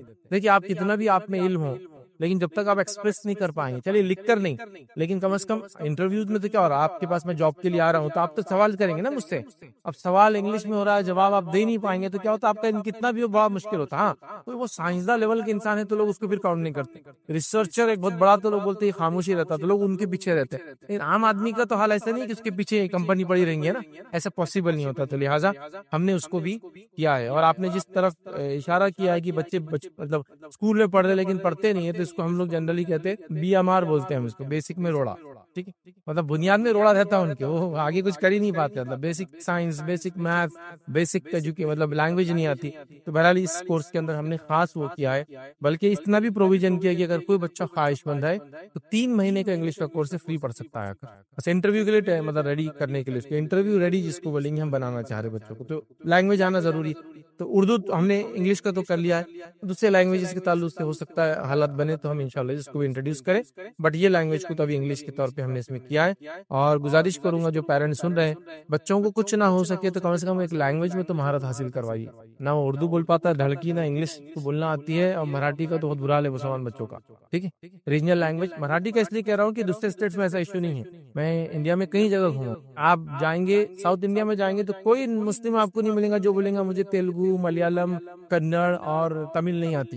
وہ آپ سے بات کریں گے اور مولوی صاحب کیسے کیا ہے اور شروع ہو جائیں گے اس کی زبان میں، پھر آپ سے بات کریں گے پھر شروع اپنی زبان. تو گویا اس کو اپنی ریجنل لینگویج بھی آتی ہے اور اردو بھی بولتا ہے. آپ کرناٹک میں جائیں گے تو آپ پریشان ہو جائیں گے. کرناٹک بہت ہلی اسٹیٹ ہے، معلوم، پورا پہاڑی علاقہ ہے. اور پہاڑی علاقوں کی خصوصیت کیا ہوتی ہے، اسکیٹرڈ پاپولیشن ہوتی ہے، تھوڑی تھوڑی آبادیاں الگ الگ مقامات پہ رہتی ہے. اور جہاں بھی پہاڑی علاقے ہوتے ہیں ملٹیپل لینگویجز بولی جاتی ہیں، ہر درہ اپنی لینگویج ایجاد کرتا ہے. تو آپ کرناٹک جائیں گے تو اتنے ملٹیپل لنگول ان کو پائیں گے کہ آپ بولیں گے اتنی زبانیں کیسے بول لیتے ہو. مطلب ابھی ادھر بات کر رہا تو آپ پوچھیں گے یہ تو کچھ الگ ہی دکھ رہا تھا، جیسے مراٹھی اور عربی دکھ رہی تھی تو بولیں گے نوائتی بول رہا تھا میں. ادھر بات کریں گے تو آپ بولیں گے اس میں بھی تھوڑا سنسکرت دکھ رہی ہے تو بولیں گے میں کنڑ بات کر رہا. کنڑ میں سنسکرت کے بہت سارے ورڈز آتے ہیں. پیچھے کسی سے بات کریں گے آپ بولیں گے یہ کون سی زبان ہے تو بولیں گے تورو بول رہا تھا میں.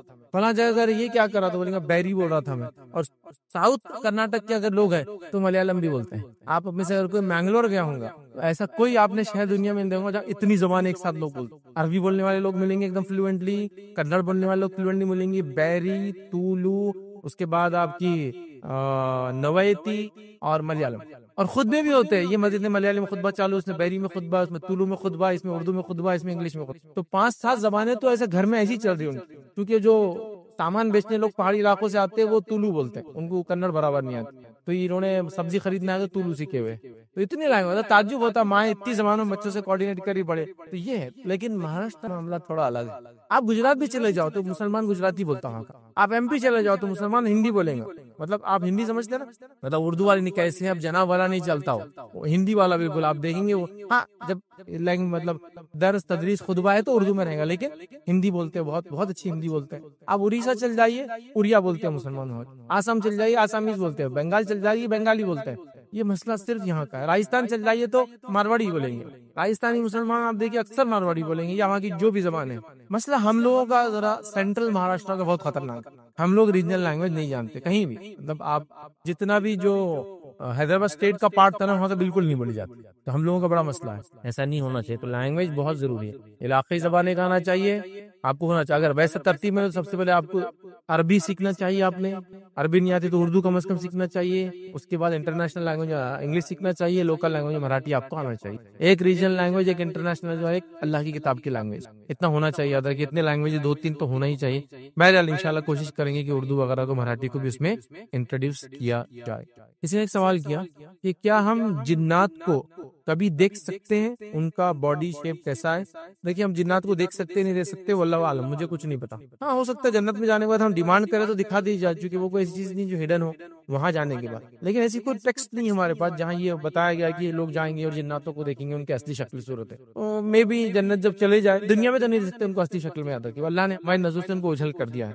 ہاں وہ جب بھی ہم کو دکھیں گے وہ کوئی شکل لیں گے جس میں ہم اس کو دیکھ سکتے ہیں، لیکن اس کی اصلی شکل نہیں ہوگی. لیکن آخرت میں ہم ایسا کر سکتے ہیں. مطلب ان دا سینس میں کوئی دلیل میرے پاس کچھ بھی نہیں ہے، لیکن چونکہ جنت میں آپ نے جو خواہش کریں گا ملیں گا، یہ روایت ہے. تو انسان سوچیں گا اللہ میں دیکھنا چاہتا ہوں جن کیسے تھا، اللہ بتا دیں گا. اللہ تو نے آدم کو پیدا کیا تو مٹی کہاں سے اٹھائی گئی تھی بتاؤں گا، اللہ بتا دیں گے. وہ سینس میں ہو سکتا ہے. جیسے جنت میں انسان کو اولاد نہیں ہوگی، نکاح ہوں گے لیکن اولاد نہیں ہوگی. لیکن اگر کوئی سوال کرے، کوئی آدمی چاہے مجھے اولاد ہو تو ہو سکتی ہے. تو جنت میں جو خواہش کریں گے وہ ہو جائیں گے. آپ سمجھ رہے نا؟ جنت میں نکاح ہوں گے لیکن بچے نہیں ہوں گے، لیکن انسان خواہش کریں گا تو ہو سکتا ہے کہ اللہ مجھے اولاد چاہیے، اللہ دے دیں گا اس کو، وہ ایک الگ بات ہے۔ تو جنوں کو ہو سکتا دیکھیں، تو اس کی کوئی دلیل میرے پاس نہیں ہے کہ کوئی حدیث میں آتا ہے کہ جن انسان جائیں گے پھر وہ کریں گے، بلکہ جنت میں جنوں کے علاوہ اور بھی مخلوقات ہونے والی ہیں، جس کے تعلق سے حدیث میں الفاظ آتے ہیں، صحیح مسلم کی روایت ہے کہ جب جنتی جنت میں چلے جائیں گے، جنت کا ایک بڑا حصہ خالی رہیں گے، تو اللہ تعالیٰ اس کو آکیپائی کرنے کے لیے، اس کے آکیپینٹس کے لیے ایک نئی مخلوق پیدا کرے گا، وہ اس کو آکیپائی کر لے۔ تو جنت میں آپ جانے کے بعد خواہش کر سکتے ہیں اگر یاد ہو تو سب چیزیں، کیونکہ ہم کو پتہ نہیں ہوا کیا یاد ہوگا اور کیا نہیں ہوگا، تو آپ جنوں کو تب دیکھ سکتے ہیں، دنیا میں اس کی اصلی حالت میں ان کو نہیں دیکھ سکتے ہیں۔ کسی نے سوال کیا محشر میں جب حساب و کتاب ہوگا کیا تب بھی اللہ کا دیدار ہوگا؟ نہیں، محشر میں اللہ کا دیدار نہیں ہوگا۔ ادھر ریزن مین کہ محشر میں سب ہے، مومن ہے، کافر ہے، منافق ہے، سب ہے، نہیں ہوگا۔ محشر میں بھی جب اللہ کے بارے میں، حاضر ہونے کے بارے میں کچھ باتیں آتی ہیں، جھکنے کی، دیکھنے کے بارے میں نہیں آتی، جھکنے کے بارے میں بات آتی ہے، اس کے بارے میں یہ ہے کہ جب اللہ حکم دے گا جھکنے کا تو لوگ جھک پڑیں گے، مومن جھک پڑیں گے، لیکن منافق جھکنا چاہیں گے لیکن پیٹ ان کی تخت ہو جائیں گے اور کافروں کو ہٹا دیا جائے گا، کیونکہ وہ تو آلریڈی جہنم کے لسٹ میں جا چکے۔ منافق اور مومن جمع ہوں گے، تو جب جھکنے کا حکم سجدے کا، مومن سجدہ کریں گے، منافق کی پیٹ اللہ کڑک کر دیں گے، جھک نہیں پائیں گے، اس سے پتہ چل جائے گا یہ منافق۔ تو منافق بھی اب نکل گئے، اللہ نے ان کو ذلیل کرنے کے لیے مومنوں میں لایا پہلے، تاکہ سب مومن دیکھ لے کہ منافق جھک نہیں سک رہا اللہ کے سامنے، اور دنیا مسلمان تھا نا، دھوکہ دیا تو ہاں اس کا دھوکہ کھلے گا، پھر وہ بھی جہنم میں جائے، لیکن وہاں دیدار نہیں ہے، اللہ کے حاضر حضور ہوں گے لیکن دیدار نہیں ہوگا۔ دیدار جنت میں، حضور ہونا مطلب اللہ ہوں گا، لوگوں کو اس کی ہیبت معلوم ہوں گی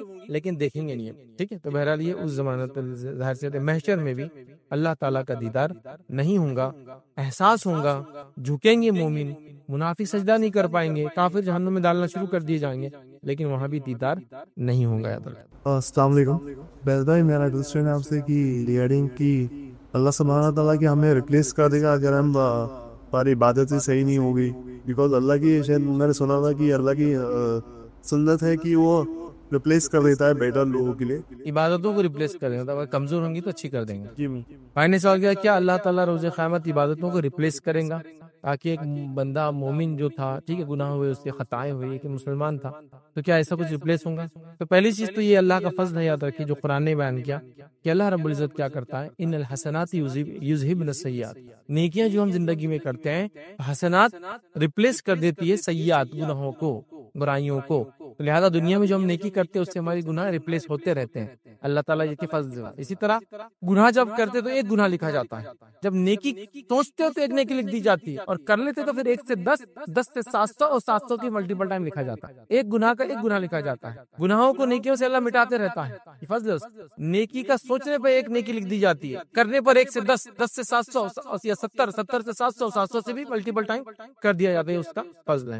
اسی طرح آخرت میں بھی ایسا ہوگا، کچھ چیزیں ریپلیس ہوں گی، جیسا کہ جامع ترمذی کی روایت ہے، نبی اکرم صلی اللہ علیہ وسلم نے فرمایا، اللہ تعالیٰ حکم دیں گے اس کی نمازیں حساب کیا جائے، تولی جائے، نمازیں اس کی تولی جائیں، حساب کیا جائے، فرشتے کہیں گے اللہ اس میں کمی ہے، تو اللہ کہیں گے ٹھیک ہے۔ نوافل دیکھو اس کی ہے کہ ایڈ کر دو اس میں، نوافل سے مراد سنت موقعہ، سنت اور نفل تینوں ہوتی ہے۔ عبادتوں کی 2 قسمیں ہوتی، فرض اور نفل، فرض نماز اور نفل نماز۔ فرض نماز جیسا فجر کی 2 رکعت، اس کے اندر بعد میں 2 رکعت نفل ہے، لیکن وہ نفل موقعہ نفل ہے، اس کو کہتے ہیں سنت موقعہ، ٹھیک ہے۔ تو سنت موقعہ بھی نفل کی قسم ہے، سنت بھی نفل کی قسم ہے، اور نفل کو نفل بھی بولتے ہیں ہم لوگ، ٹھیک ہے۔ تو لہٰذا اللہ کہتے ہیں نفل ہے ڈال دو، تو پھر اس کی نفل کو فرض کے ریپلیسمنٹ میں ڈال دیا جا رہا ہے۔ دیکھیے اللہ کا فضل، پڑھا تو تھا نفل، کمپنسیٹ کریں گی انشاءاللہ فرض، اسی لیے نفل کا ذخیرہ بھی اپنا بڑھاتے رہنا چاہیے، جو کوتاہیاں خطائیں ہوتی ہے اللہ انشاءاللہ اس کے ذریعے اس کو تول دیں گا۔ تو بہرحال نماز میں ریپلیسمنٹ ہو رہا ہے، یہ مل رہا ہے، اور نماز کے تعلق سے میں اور آپ سب جانتے ہیں عقیدہ توحید کا سب سے امپورٹنٹ پوائنٹ ہے، توحید اور نماز کے بعد ہی سارے عمل قبول ہوتے ہیں، تو اس میں ریپلیسمنٹ موجود ہے، توحید میں ریپلیسمنٹ موجود نہیں، اس میں کمی ہوں گی جہنم میں ہمیشہ۔ نماز ہے تو ریپلیسمنٹ موجود ہے، باقی سب عبادت تو کنڈیشنل ہے، اور انسان کو چاہیے وہ کرے۔ روزہ سال میں ایک بار، صحت ہے تو ہے، سفر ہے تو معاف ہے اگلی بار رکھے، صحت اچھی ہے تو بعد میں رکھے، صحت کبھی اچھی نہیں ہو رہی، جیسا ڈائبٹی کے بیچارہ روزہ رکھ ہی نہیں سکتا، ایسی بیماری کی بوڑھا ہو چکا ہے، تو پھر پورے معاف ہے، خالی فدیہ دیتے رہے، اس کے بدلے نا ایک مسکین کو کھانا کھلانا۔ تو اللہ تعالیٰ نے کھانے سے ریپلیس کر دیا روزے کو، جو چھوٹ گئے ہمارے، ہے نا۔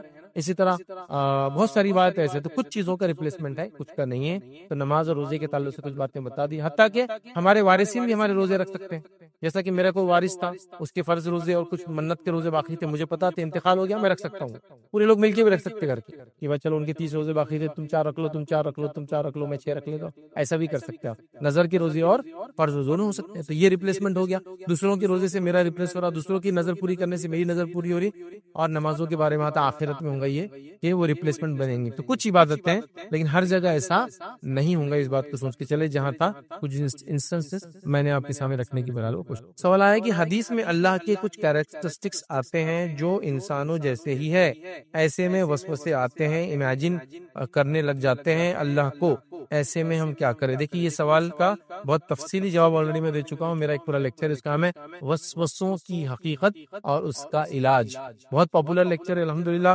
کافی جو سائیکیٹرسٹ کاؤنسلنگ کی جن لوگوں کو ضرورت تھی، وسوسے بہت کثرت سے آتے، اللہ کے بارے میں، نماز کے بارے میں، روزے کے بارے میں، وضو کے اندر شک ہوتا ہے، سب کا جواب، پیشاب نکلا سوچ آتی، سب کا جواب میں نے بہت ان ڈیٹیل ان ڈیپتھ دیا ہوں، آپ اس کو دیکھ لیں۔ لیکن پہلا آپ کا سوال کیسا ہے؟ کچھ ایسی کیریکٹرسٹک جو انسانوں اور اللہ کی ایک جیسی ہے، اس کا کیا معاملہ ہے؟ تو پہلی چیز، اللہ کے تعلق سے ہمارا یہ عقیدہ یاد رکھے، لیس کمثلہ شیء وہو السمیع البصیر، لیس کمثلہ شیء، یہ اصول ہے، مطلب اللہ کے جیسا کچھ بھی نہیں ہے، یہ اصول ہے۔ قرآن میں آ رہا ہے اللہ کے 2 ہاتھ ہے، لیکن اصول لیس کمثلہ شیء، کیسے ہم کو نہیں پتا کہ تو اس کی جیسی کوئی مثل نہیں ہے۔ اب جب اس کی جیسی کوئی مثل نہیں ہے تو ہم سوچیں گے کیسا؟ جنت کے بارے میں آ رہا ہے کہ کسی انسان نے گمان نہیں کیا اتنی اچھی ہے، جہنم کے بارے میں آ رہا ہے گمان نہیں کیا اتنی خطرناک، تو اللہ کی ذات کے بارے میں تو گمان بھی نہیں آ سکتا، تو لہٰذا یہ اصولی بات ہے۔ تو اللہ کو 2 ہاتھ ہے، لیس کمثلہ شیء، اس کے جیسا کچھ نہیں، مطلب کیسے ہم کو نہیں؟ حدیث میں اللہ کے 2 ہاتھ اور دونوں سیدھے ہیں، کیسے؟ لیس کمثلہ شیء، ہم نہیں جانتے کیسے، بس اس کی ذات کو جیسے لائق ہے ویسے ہے، 2 ہاتھ دونوں سیدھے۔ حدیث کے اندر یہ بھی آتا ہے کہ اللہ تعالیٰ جو ہے قدم ہے اس کو، حدیث میں آتا ہے جب بندہ چل کے آتا ہے تو اللہ دوڑ کے آتا ہے، قدم ہے۔ قرآن کے اندر آتا ہے کہ اللہ کو پنڈلی ہے، کیسی؟ لیس کمثلہ شیء، ہم نہیں جانتے کیسے لیکن پنڈلی ہے، قرآن کے اندر ہے جب پنڈلی دکھا دی جائیں گی۔ ایک روایت کے اندر ہے کہ جہنم آواز دیں گے، اللہ کوئی ہے اور ڈالا جائے، کوئی ہے اور ڈالا جائے، کوئی ہے اور ڈالا جائے، اللہ کہیں گا نہیں ہے، سب چلے گئے، مشرک جتنے کافر اور مشرک تھے سب چلے گئے جہنم، لیکن پھر بھی آواز دیں گی، اللہ اپنا قدم اٹھا کے اس میں ڈال دے گا، جہنم پناہ مانگیں گی، اللہ معافی چاہتی ہو، تو قدم کا لفظ وہاں بھی آ گیا، پنڈلی کا لفظ قرآن میں آیا، پنڈلی دکھائی جائیں گے، اور اسی سے اپنے رب کو ہم سب سے پہلے پہچانیں گے، کیونکہ اللہ تعالیٰ ہمارے سامنے آئے گا، وہ حدیث بیان میں نہیں رکھا، ٹائم نہیں تھا، اللہ تعالیٰ جو بندوں کے سامنے آئے گا پردے کی آڑ سے آئے گا اور کہیں گا میں تمہارا رب ہوں، لوگ کہیں گے نہیں تو ہمارا رب نہیں، کیونکہ پردے کی آڑ سے آئیں گا تو لوگ شناخت نہیں کر پائیں گے، پھر پنڈلی دکھائی جائے اور لوگ شناخت کر لیں گے، کیسے پنڈلی کی کیا کیفیت ہوگی، واللہ عالم، لیس کمثلہ شیء، اس جیسا کچھ نہیں، ٹھیک ہے نا، ہے کیسی کیفیت؟ اللہ تعالیٰ بات کرتا ہے، کلام کرتا ہے، تو کیا کلام کے لیے ہونٹ، منہ، زبان ہے؟ لیس کمثلہ شیء، ہم کو نہیں پتا، لیکن کلام کرتا ہے، بات کرتا ہے، لیکن ہم کو بات کو کیا کیا لگتا ہے؟ زبان لگتی ہے، خالی زبان سے بات نہیں ہوتی، ہونٹ بھی لگتے ہیں، خالی ہونٹ سے بات نہیں ہوتی، زبان تارک کو لگنا پڑتا ہے، ہوا میں نہیں ہوتا ہے، زبان کو ہوا میں لال نہیں ہوتا ہے، یہ سب ہے، تو کیا اللہ کو بھی یہ آرگن ہے؟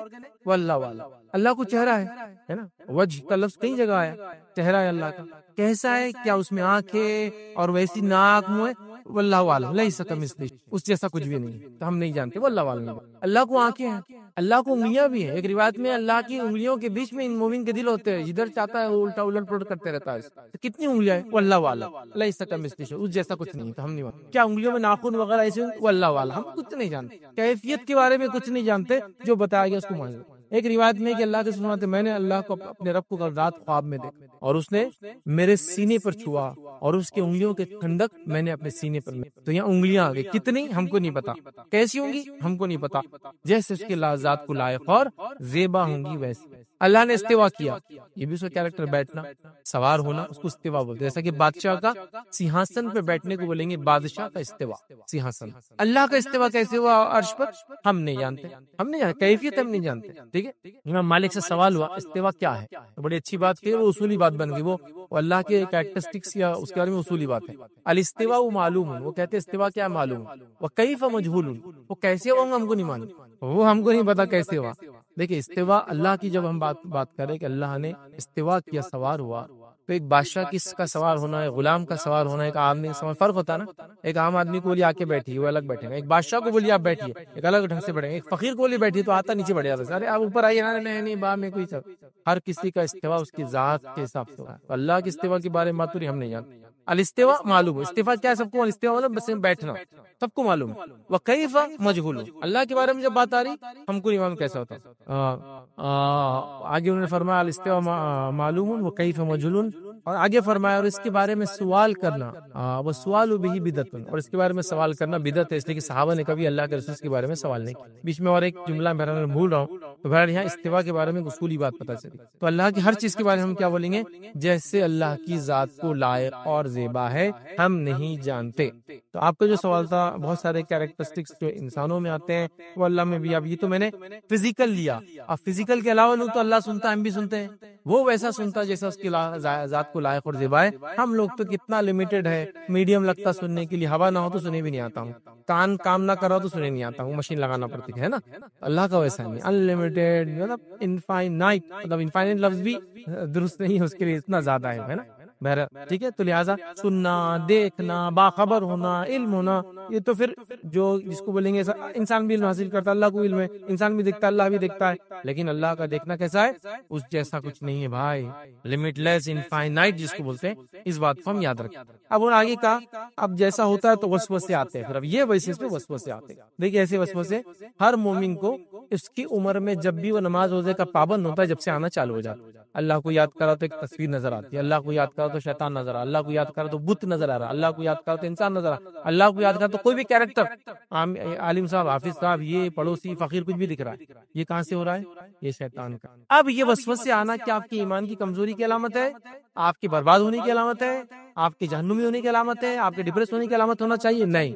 آئیے اس کے بارے میں واقعہ سنتے ہیں۔ نبی اکرم صلی اللہ علیہ وسلم کے زمانے میں ایک شخص، ایک صحابی ہے کہ اللہ کے رسول، مجھے اللہ کے بارے میں وسوسے آتے ہیں، ایگزیکٹ وہی سوال جو آپ نے کیا، اللہ کے بارے میں وسوسے آتے ہیں، اور اتنے ڈینجر آتے ہیں، حدیث میں ڈینجر لفظ نہیں لیکن ان میں بہت خطرناک، اتنے ڈینجر آتے ہیں کہ بولنے سے اچھا میں چاہتا ہوں کہ میں جل کے کوئلہ بن جاؤں، میں جلا دیجیے کو مجھے اور کوئلہ بنا دے، انسان جل کے کوئلہ بنا، دیکھنا آگ میں جل جاتا تو کیسے کوئلہ بن کے، جھاڑ کوئلہ بنتا زمین میں دب کے کئی صدیوں بعد، تو انسان جل گیا تو کوئلہ بن جاتا، جل کے کوئلہ بولنا میرا دل نہیں چاہتا، کتنے گندے وسوسے آ رہے اس کا مطلب۔ نبی اکرم صلی اللہ علیہ وسلم کیا فرما رہے معلوم آپ کو؟ شکر ہے اس اللہ کا جس نے شیطان کے فریب کو وسوسہ بنا دیا۔ وسوسے کا آنا ایمان کی علامت نہیں ہے، یا وسوسہ آنا خود ایمان نہیں ہے، یاد رکھیے، وسوسہ آنا ایمان نہیں ہے، وسوسے کا آنا آپ کا ایمان ہے اس کی علامت ہے، لیکن وسوسہ خود سے ایمان نہیں ہے۔ میں نہیں بولوں گا کہ وسوسہ ہے تو ایمان ہے آپ کا، لیکن ایمان کی علامت ہے، کیونکہ چوری کرنے چور کہاں آتا ہے؟ جہاں مال ہوتا ہے، تو شیطان کس کے پاس آئے گا وسوسے ڈالنے؟ کافروں کے پاس، منافقوں کے پاس، ان کو تو برباد کر چکا ہے، جہنم کا ایندھن بنا چکا ہے، آپ کے اور میرے پاس، مومنوں کے پاس۔ وہ صحابی کے پاس آ رہا تھا، بہت ڈینجر وسوسے، اتنے کیوں کہہ رہے راہ ہو جانا پسند کر رہا ہوں۔ تو آپ کو بھی اگر وسوسے آتے تو بالکل مت ڈریے، امیجینیشن آتا بالکل مت ڈریے، نکال کے پھینک دیجیے اس کو۔ اب بولے وہی تو پرابلم ہے، نکل رہا نہیں ہو، آنے دیجیے جتنے آتے ہیں، ٹھیک ہے، کوشش کیجیے وہ چلے جائیں۔ دیکھیے وسوسوں کا علاج کیا ہوتا ہے معلوم آپ کو؟ وسوسوں کا علاج ذکر و اذکار اور پڑھنے سے زیادہ خیال کا جواب خیال سے دینا پڑتا ہے، جیسا میں بتاتا ہوں۔ میں اچھا خاصا ہوں، کبھی کوئی پیٹ کا پرابلم نہیں مجھے، کبھی نہیں۔ وضو کو بیٹھا کی گیس آ رہی ہے ایسا لگتا، کبھی پرابلم نہیں ہے میرے کو۔ وضو کو بیٹھا کی دیکھیے اب یہ شیطان آ جاتا آپ کے پاس، وضو کر کے اٹھے اور یار گڑبڑ ہوگی لگا، چلو پھر سے جاتا، ہوا کچھ نہیں ابھی، لیکن یہ آپ کو کیا بولتا ہے؟ ہاں تیرا وضو ٹوٹ گیا، یہ آپ کی عبادتوں کو خراب کرنے یہاں سے حرکتیں شروع کرتا ہے۔ چلو اب یہ وضو میں آپ نے کچھ تو بھی رٹ کر لیا، اب جا کے کھڑے ہو نماز کے لیے، اللہ اکبر، ہاتھ باندھے، ارے کارپوریشن کا کام باقی ہے، ارے لائسنس کا رینیول باقی ہے، ہاں آیا اللہ کے رسول نے بیان کیا جو چیز تم بھول چکے وہ یاد دلاتا نماز میں، ایک دم امپورٹنٹ چیز، ارے دواخانے میں ایک کو چھوڑ کے آیا ہوا بھول گیا تو نماز کو کھڑے ہو گئے، تب یاد دلائیں گا، جب تک یاد نہیں دلائیں کچھ بھی، یہ اس کی حرکت، یہ کرنا ہی ہے اس نے۔ اب یہ کر کے کیا کرتا ہے تو نماز خراب کرتا ہے۔ دوسرا 3 رکعت ہوگی، 4 رکعت ہوگی، 2 رکعت ہوگی، 1 رکعت ہوگی، نہیں 5 رکعت ہوگی، نہیں 7 رکعتوں میں ڈالیں گے گڑبڑ۔ اب اس کا کیا کریں گے آپ، کیسے جواب دیں گے؟ تو اس کا جواب آپ کو یہیں سے دینا جہاں وسوسے آ رہے ہیں، جیسا وضو کے لیے گیا، وضو کیا عمل ہے، وسوسہ آ رہا ہے کہ ہوا خارجی وضو ٹوٹ گیا، تو آپ نے کیا بولنا وسوسے کو؟ نہیں ٹوٹا، وضو نہیں کروں گا، آپ نہیں کروں گا، ایک بار کر لیا، اور وضو ٹوٹا اگر ہوا خارج ہوئی تو اس کی علامتیں کیا حدیث میں آتا واضح ہے، حدیث میں لاتے ہیں، آپ سے فرماتے ہیں کوئی شخص شک کے بنیاد پہ وضو نہ کرے کہ ہوا خارج ہوئی ہے، نہیں، جب تک کہ 2 چیزیں نہ ہو جائیں، یا 2 میں سے ایک نہ ہو جائے، پہلا آواز سن لے یا بدبو آ جائے، وضو نہیں کرنا ہے، ریپیٹ نہیں کرنا ہے، ورنہ آپ نے ایک بار کریں گے آپ کو اتنے وسوسے ڈالیں گا، ہر وضو کو آپ کو 3 بار کرنا پڑے گا، وضو کر کے اٹھے ایک بار اور کر لیتا، وضو کر کے اٹھے ایک بار اور نہیں، تو آپ کیا بولیں گے دل کو؟ آج ایسی نماز پڑھنا ہے، پھر وہ آتا شیطان آپ کے پاس، بغیر وضو کی نماز ہوتی کیا؟ جواب کیا دینا اس کو؟ بیٹا تم اتنے خیر خواہ نہیں، تم نکلو، بولو تم نکلو، یہ خیر خواہ نہیں ہے آپ کا، یہ آپ کو وسوسہ ڈال رہا ہے وضو ٹوٹا بول کے، صرف سمجھیے اس بات کو آپ، تو اس کو آپ کو مائنڈ سے کھیلنا پڑتا ہے. تو آپ کو اس وقت یہ اللہ ہے تو اس کو بولنا میرا رب ایسا نہیں ہے, اس کو وہاں جواب دینا اندر.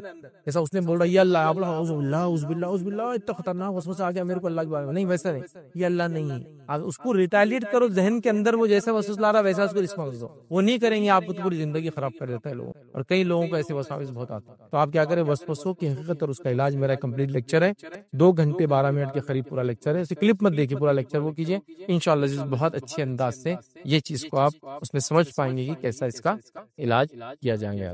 انشاءاللہ اسی بھی اپنی بات کو ہم ختم کریں گے. وآخر دعوانا الحمدللہ.